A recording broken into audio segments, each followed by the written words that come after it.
Now, pedophiles want the same right now as homosexuals. I knew that would happen because, that's obviously what they were going to do. Well, you gave it to them, what's wrong with us? That's discrimination. And we really jump back at certain words now because we're trained to recoil at certain words. And discrimination is one of them. So it says that using the same tactics used by gay rights activists, pedophiles have begun to seek similar status, arguing the desire for children as a sexual orientation is no different than heterosexual or homosexuals. Critics of the homosexual lifestyle have long claimed that once it became acceptable to identify homosexuality as simply an alternative lifestyle or sexual orientation, logically nothing would be off limits. And gay advocates have taken offense at such a position, insisting this would never happen. However, psychiatrists are now beginning to advocate redefining pedophilia in the same way as homosexuality was redefined several years ago. Now, I went through the meetings that I've had with the various groups from the psychiatric associations and so on before. They have them every other year to try to legalize pedophilia. So I'll put this other article up tonight, and you can have a read through it, and you can actually see the progress they've made throughout the years.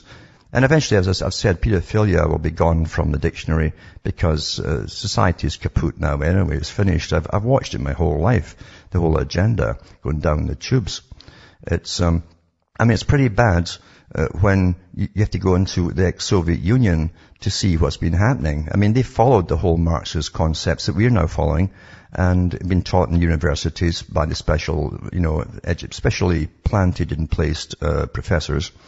As it says here, Europe's to destroy the traditional family and sexual identity. This is from Russia. Traditional words father and mother will be replaced with official terms parent one, parent two in Britain. They've also done away with BC, by the way, for dating things, because a particular group thought it was discriminatory. They didn't like it. They were offended by it, and so they changed that as well. Same in Australia. It says the terms will be used in official documents. The authorities decide to make such a politically correct move to accommodate same-sex couples. Experts are sure, though, that the matter is not about the requirements of certain social groups.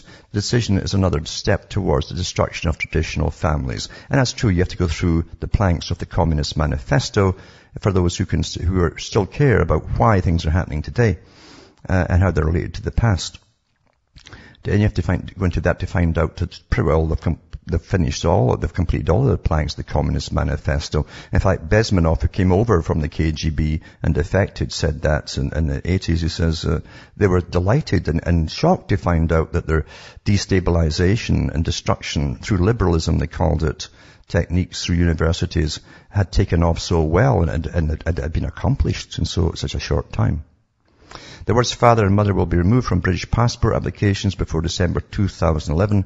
This became an achievement of Stonewall Group, which defends the rights of sex minorities. The U.S. State Department tried to do the same before, but it was eventually decided not to remove the two words from U.S. passport applications. The subject about novelties in the field of gender relations has been getting more and more popular recently. Not so long ago, Pravda Ru wrote about the kindergarten in Sweden, which became world famous after its administration decided to simply abolish the use of he and she pronouns. Last year, the European Parliament published a brochure which recommended not to use the words Mrs. and Miss, Mademoiselle, Senora and Senorita. From the point of view of the European Parliament, the use of such words was discriminating against women because it directly indicated their sexual identity. There's an awful lot of women actually like the words because they like their sexual identity. Believe it or not, there are women who actually like their sexual identity. One does not have to be an expert to realize that such novelties in various countries are not just in coincidence. It's a trend, the goal of which is to change the public perception of the role of the sexes in the society. This is Pavel Peventiev, the chairman of the Inter-Regional Public Organization for Family Rights, also shares this point of view. Indeed, this is a serious international trend. It started back in the 70s and the 80s as a powerful movement to defend the rights of sexual minorities. There were organizations that tried to defend even the rights of pedophiles who, as they believed, also had the rights of their own sexual preferences. The organizations publicly said that their goal was to destroy the family. Afterwards, under the pressure of public opinion, many activists decided to refuse from the openly sexual bias in their activities.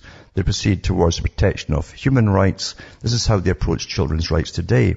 They think that children must be protected from the despotism of their parents. from any form of traditional upbringing. That's to say, in order to accomplish that, one has to destroy the traditional family first, and to make the family become a form that enslaves and binds children, the expert said. That's a fact. It's been taught now in classes in sociology for those going into child care and child welfare and so on. That parents are bad. They contaminate the children with old-fashioned ideas. And, of course, Russell talked about that back in the 1930s because he'd experimented in ways to destroy all that. Strange that a British lord would do that, and it was given permission by the Queen of England, eh? And you think it's the far, far left that's just behind this? One group owns them both, actually. One group. In order to be more efficient, representatives of such movements began to cooperate with large international organizations such as the United Nations and the Council of Europe. This led to the creation of a small, albeit a very strong lobby for the protection of the rights of sexual minorities on the international level. Pavel Perventiev said, the lobby intends to distort the perception of traditional family in modern society.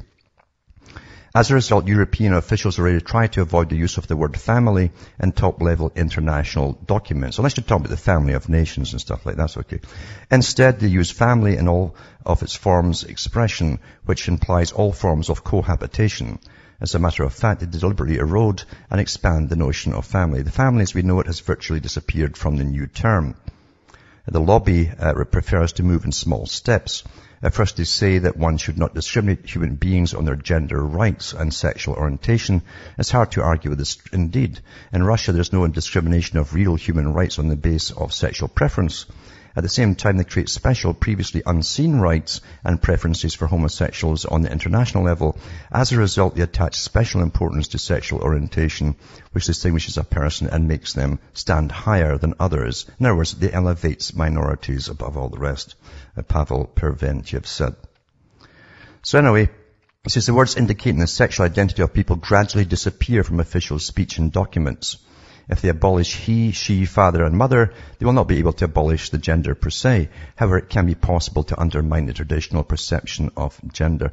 Another technique they're using, though, is they're actually going through the United Nations and through the rights of the child. And this is the latest attempt to get intergenerational or pedophilic sex going. And you find that the child, if a parent stops their child from having sex with that old geezer, then the parent is actually interfering with the child's right to choose. That's a tact they're using now, you see. Anyway, the family is much more than a marital union of two people. It's a reproduction mechanism for the whole of society.